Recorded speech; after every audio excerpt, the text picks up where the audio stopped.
Pouhon, Les Combes, Eau Rouge. If you've watched the Belgian Grand Prix at Spa-Francorchamps, the circuit so good they named it twice, you'll have heard the commentators referring to the corners by a series of strange and often quite inconsistent names. What do they mean? And where is each one? Well, we've looked at Silverstone in a previous video, so now it's time to take a little trip around Spa, learn what everything is called, and why. Lots of the corners here do have multiple names, so I'll try to cover all of the relevant ones that actually get used where possible. And also, disclaimer, I'm a British guy who does not speak French very well, so I'm going to try and pronounce everything correctly, but probably won't. Firstly, the name of the circuit itself. Spa is a nearby town, and Francorchamps is a village right down by turn 1. The name would suggest that the circuit goes between the two of them, but as you can see, it doesn't. Okay, but Spa has a much older historical layout. Surely that went through Spa, didn't it? Nope. Spa's name is on the sign probably just because it's the most famous place around here. It is quite literally the place where spas get their names from, because the town has a number of natural springs which were used for bathing, and actually still are today. Okay, so, the track. There are 19 corners covering almost exactly 7 kilometers. Let's take a little tour around the place, find out what each of them is called, and why. Turn 1 is La Source, which literally translates as the source. This is named after the various water sources which feed the natural springs throughout the town of Spa. I always thought this corner was called this because it's where the race starts, but no, it's a water-based name, and it's not the only one. Turn 2, the first part of potentially the most famous corner complex in the world, is Eau Rouge, literally translated to red water. This is the name of a stream that flows underneath the track. You may have never noticed, but this corner is actually on a bridge, as there's a little stream that goes under the track here, goes through the middle of the circuit, and exits again underneath turn 15. Turns 3 and 4, basically this massive hill, are Raidillon, often mispronounced Raidillon. This is a French word meaning steep path. And yeah, they're not wrong. This thing has a 40-meter elevation change. That is wild. That's more than 25 Yuki Tsunodas. This slight right kink, which doesn't get a corner number, and /or the straight which leads down to turn 5, is called Kemmel. Okay, so, of all of the things in this video, this is the only one where I can literally find no information as to why it's called this. It doesn't mean anything in French, there's nothing nearby called Kemmel. I mean, in Dutch it means camel, but there's no humps here, so it's called Kemmel, or the Kemmel Straight.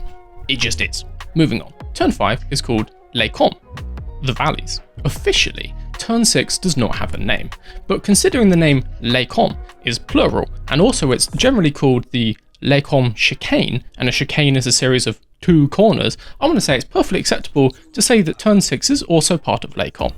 As to why this corner complex is called the valleys, basically this is an extremely hilly part of Belgium, and there's loads of valleys. The track is in a massive valley. There you go. Turn 7 is Malmedy. Some people say this is still part of Les Combes, but I'm going to go ahead and say if you call this Les Combes, you are wrong and you should feel bad. Malmedy is quite simply named after the city of Malmedy, located here. The original long layout of the circuit used to skirt right past the city of Malmedy, and this corner was obviously called Malmedy back then. They like the name so much, they've now moved it to here. It's at this point I should mention that if you ever fancy it, you can still drive the entire old layout of Spa. It's all still there, and it's all public roads. Well, apart from the part that's still the racetrack, but you know what I mean. It's ruined slightly by this awkward roundabout junction thing between Malmedy and Master, but other than that, it's exactly the same as it used to be. It's like going back to the 50s. If you are going to drive it though, I would recommend that you don't take the Master kink at 160 like they used to back in the day, because A, you will lose your license, and B, you will die. Okay, so at this point, the names on this track get a little bit confusing. Basically, every corner from now on has at least 2 names. I'm going to go through this nice and quickly so we can cover as many as possible. Turn 8 is officially Bruxelles, which is the local name for the capital of Belgium, Brussels. Turn 8 is also commonly called Rivage, which is named after a little village here. Turn 9 is now officially called Jacky Ickx, named after the most successful Belgian F1 driver. The corner was officially renamed this in 2018, but they didn't tell anyone, so no one knows this. Before Jacky Ickx, this corner was officially called Speaker's Corner. It was named this because it was the first corner that the commentators could see from the old commentary tower. Before, of course, the commentators just started looking at TVs so they could see the whole track. However, this name was also almost never used, and therefore this corner was most famously known as No Name. Turns 10 and 11 are commonly known as Pouhon, although within French speakers, and particularly the Belgians, they tend to call this le double gauche, the double left. I don't believe that name needs any explaining. Pouhon, the much more interesting name for this corner, is named after the specific type of natural water spring found in the town of Spa. These goddamn Belgians always trying to advertise, we get it, your town has springs, give it a Turns 12 and 13 are commonly known as the Fagnes Chicane, although, again, if you ask Belgians, they have a different name for it. Pif Paf.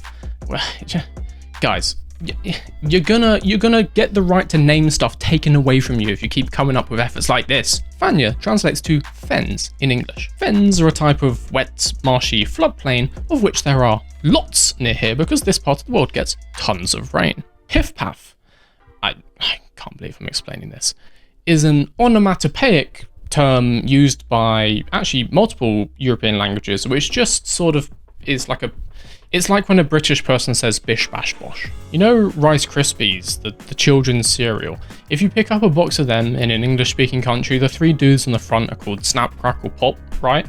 If you pick up one of them in Belgium, or actually the Netherlands as well for that matter, the three dudes are called Pif Paf, Pof? While editing this video, I obviously went to some Belgium and Dutch groceries websites to try and find some pictures as evidence for this.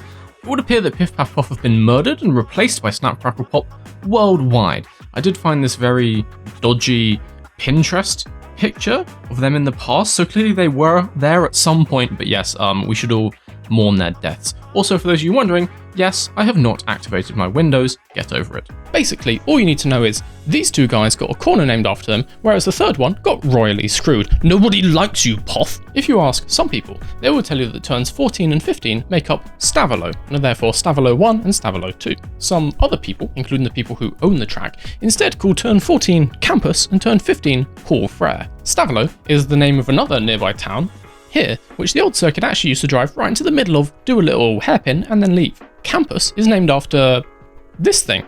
It's a technical skills training campus that specifically trains people to be vehicle technicians. I looked at their website, it was extremely corporate and boring. Paul Frere is named after another Belgian racing driver, Paul Frere, who was not quite as successful as Ickx. He completed in 11 races over the course of 5 seasons in the 50s. How he did that? No, I do not know. During those 11 races though, he did achieve 1 podium at Spa, and so I suppose he became a bit of a local hero, got himself a corner named after him. That's pretty cool. Turns 16 and 17, in my opinion potentially the best corners in motorsport, are Blanchimont. Blanchimont translates roughly to bleached mountain, I believe, and I'm pretty sure it's the name of this massive hill here. You never really see this during the F1 coverage just because of the way they place the cameras, but it's basically a wall by the side of the circuit. Turns 18 and 19 are officially just called the Chicane, or actually just Chicane. They are commonly known though by 2 nicknames, the bus stop chicane, and also since the layout change in 2007, le nouveau chicane. Bus stop just comes from the shape of this thing. Really, the old one was more bus stoppy, but it's not wrong. Le nouveau chicane just means the new chicane, since the layout was flipped 15 years ago. And with that, we're back to the start finish line. If you feel more confused now than before we started, you're welcome. Please feel free to tell me down below how terrible my pronunciation is, and also all of the thousands and thousands of other names for every single corner on this insane circuit. I have been Mr. V. Like this video if you liked it, and subscribe so you don't miss the next one. And until then, I will see you guys later.